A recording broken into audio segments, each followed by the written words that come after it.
मिलन। अंजना आपको दिखाएं कि यही वो कार्यकर्ता है जिसकी वजह से आज गुजरात में एक बारी फिर से जो 156 सीटों की अस्मिता है वो दिखाई दे रही है। बात भी करेंगे कुछ कार्यकर्ताओं से। हमारे साथ जो महिलाएं हैं वो सूरत से आई हैं। मैम, अभी मैं आपसे पूछ रही थी कि जिस तरीके से प्रधानमंत्री के ऊपर ये अभद्र टिप्पणी हुई है, उनकी हत्या की बात की है, कितनी ठेस पहुंचाती है गुजराती अस्मिता को? गुजराती को तो बहुत ही ठेस पहुंचाएगी, क्योंकि हमने तो देखा है मोदी जी के हार्डवर्क को। उन्होंने जो एक समर्पित नेता जो होता है, जो हम नहीं पूरा देश देख रहा है, पूरा विश्व देख रहा है, तब जब कांग्रेस ऐसी टिप्पणी करता है तो उनकी एक छोटी सोच और एक उनकी हताशा की तरफ वो चले गए हैं। इसका वो एक स्पष्ट विवरण दिखता है। आप जैसे कार्यकर्ताओं को भी यहाँ पे आमंत्रित किया है, कितना बुरा मानते हैं आप जब मोदी जी पे ऐसी टिप्पणी हो? बहुत खराब लगता है कि एक ऐसी पार्टी जिसने आज 60 वर्ष से इस देश पर राज करा है और वो आज के पीएम जैसा पद जिस पर अगर वो इतनी खराब टिप्पणी करता है तो उससे पता चलता है कि उन्हें पता है कि अब हम खड़े नहीं हो पाएंगे।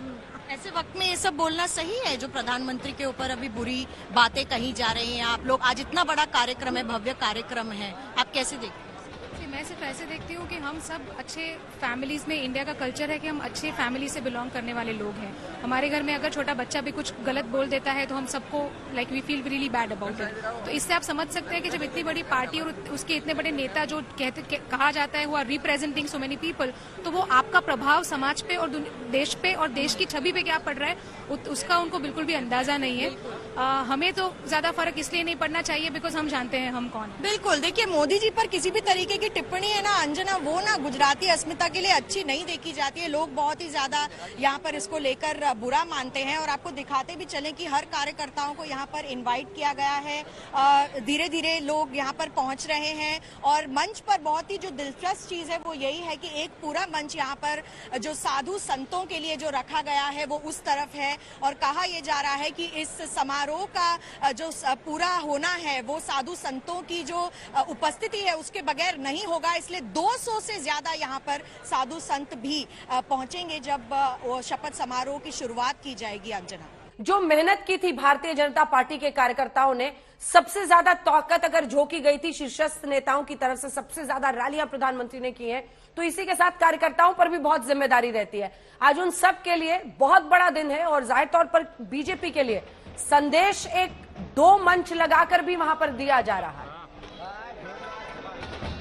बिल्कुल सही कहा आपने, 3 मंच यहाँ पर लगाए गए हैं। एक बहुत बड़ा मंच है जिस पर जो बड़े बड़े कद्दावर नेता होंगे उनकी मौजूदगी होगी। शपथ ग्रहण उसी मुख्य मंच पर होगा और दाएं और बाएं दोनों ही तरफ जय जय गरवी गुजरात करता हुआ 2 बड़ा बड़ा मंच यहाँ पर सजा दिया गया है। पूरी तरह से फूलों के गुलदस्ते वहां पर लगाए गए हैं जिसके जरिए देखिए ताकत दिखाने की भी कोशिश। अंजना, आप भी उस रोड शो को कवर कर रही थी जब 50 किलोमीटर का लंबा रोड शो अहमदाबाद में पीएम मोदी की ओर से किया गया था। चाहे खुद बीजेपी के शीर्षस्थ जो सबसे बड़े नेता हो, सबसे बड़ा चेहरा हो, या फिर बीजेपी के वो पन्ना प्रमुख जो घर घर जाकर डोर टू डोर कैंपेनिंग करते हैं, इन लोगों की जो मेहनत है यकीनन उसके बलबूते इतनी बड़ी जीत। और कांग्रेस पार्टी को यह समझना होगा जिस मध्य प्रदेश से पीएम मोदी की हत्या की बात कही जा रही है, जिसको लेकर अब यहाँ पर भी गुस्से में बीजेपी के कार्यकर्ता नजर आ रहे हैं, उनको ये समझना होगा। आपने उनको रावण कहा, आपने औकात दिखाने की बात कही, आपने मौत का सौदागर कहा, तो धीरे धीरे करके कांग्रेस पार्टी कैसे गुजरात से सिमटती भी चली गई।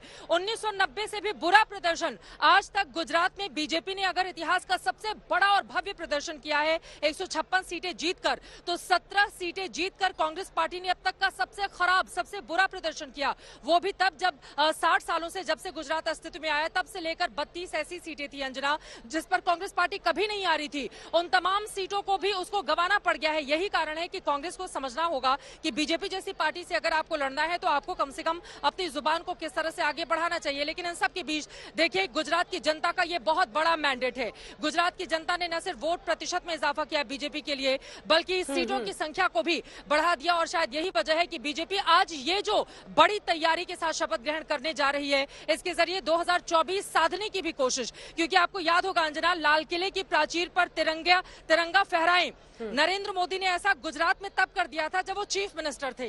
तो मोदी एक मैसेज देना भी जानते हैं और आज का एक बहुत बड़ा संदेश पूरे देश भर में पहुंचेगा जब बीजेपी अपने 17 बीजेपी एनडीए शासित मुख्यमंत्रियों के साथ इस मंच से तमाम केंद्रीय कद्दावर मंत्रियों के साथ ये बताएगी कि देखिए अगर शपथ होता है तो उसकी तस्वीर कैसे बनती है और 24 के लिए ये बड़ी दस्तक भारतीय जनता पार्टी की। अंजना बिल्कुल, और 24 की जब बात होती है तो दो मंच सजते हैं। एक तरफ विपक्षी नेताओं की जो विपक्षी एकता की दम भरने के लिए ऐसे मंच सजाते हैं, लेकिन बाहर में बिखराव दिखता है। लेकिन नरेंद्र मोदी को पता है कि 156 का ये पुश गुजरात से उनके लिए 24 में बहुत काम आएगा, इसीलिए ऐसे मंच सजाए। गोपी हमारे साथ जुड़ गई है। गोपी से एक रिएक्शन जल्दी से ले लेते हैं। गोपी, सभी नेताओं के पहुंचने का सिलसिला, स्मृति ईरानी ने राजा कटेरिया का जो बयान था उसको सीधा जोड़ दिया है गांधी परिवार से। बीजेपी हमलावर, आक्रामक इस मुद्दे पर साफ दिखाई दे रही है। बड़ा दिन है आज बीजेपी के लिए। बिल्कुल, देखिए अंजना, बीजेपी काफी आक्रामक दिखाई दे रही है। स्मृति ईरानी यहाँ पे पहुंची थी और स्मृति ईरानी ने ये कहा कि कांग्रेस के नेता जो है वो प्रधानमंत्री नरेंद्र मोदी पे किसी भी तरीके का हमला बोलने का कोई मौका नहीं छोड़ते हैं, चाहे वो चुनावी सभा हो या फिर प्रधानमंत्री के लिए इस तरीके के बोले जाने वाले शब्द हो, उसको लेकर उन्होंने हमला बोला। साथ ही आपको बताते हैं कि गुजरात के जो 156 विधायक है वो विधायक अब यहाँ पे पहुंचना शुरू हो गए। उसमें वो 16 लोग भी है जिनको मंत्री पद के लिए शपथ ग्रहण करने हैं और वो लोग भी यहाँ पे पहुंचे हुए। CR पाटिल, हर्ष संघवी, हार्दिक पटेल, अल्पेश ठाकुर जैसे जो बड़े नेता है, जो सीनियर नेता, जो माफ कीजिएगा ऐसे जो नेता है वो भी यहाँ पे पहुंचे हुए हैं। साथ ही जिन लोगों को कैबिनेट में मंत्री पद लेना है, शपथ ग्रहण करने, वो लोग भी यहाँ पे पहुंचे हुए हैं, जिसमें कुंवर जी बावलिया दोबारा से शपथ ग्रहण करने वाले हैं। साथ ही जगदीश विश्वकर्मा वो भी दोबारा से शपथ ग्रहण करने वाले। बलदेव जी राजपूत जो है वो पहली बार शपथ ग्रहण करेंगे, लेकिन बेहद दिलचस्प है उनका जो राजनीतिक कैरियर रहा है वो बेहद दिलचस्प है अंजना, क्योंकि बलदेव सिंह राजपूत जो है वो 2017 में अहमद पटेल के सामने जो राज्यसभा का चुनाव हुआ था उसमें वो खड़े रहे थे और जो तीसरे उम्मीदवार थे बीजेपी के वो बलदेव जी राजपूत है। और वैसे में अब आज वो शपथ ग्रहण करने वाले हैं। 2022 में चुनाव लड़े और सिद्धपुर सीट से वो चुनाव जीत गए, तो आज वो भी शपथ ग्रहण करने वाले हैं। साथ ही अगर दूसरे लोगों की बात की जाए तो भानुबेन बाबरिया, एक महिला जो चेहरा है वो भानुबेन बाबरिया जो राजकोट ग्रामीण की सीट से विधायक है, उनको भी मिल सकता है। साथ ही अगर पूरा कॉम्बिनेशन देखें तो दलित, आदिवासी जो नेता है उनको भी करीब 4 से 5 जितने आदिवासी जो नेता है वो मंत्री पद की शपथ ग्रहण करेंगे। साथ ही कनु देसाई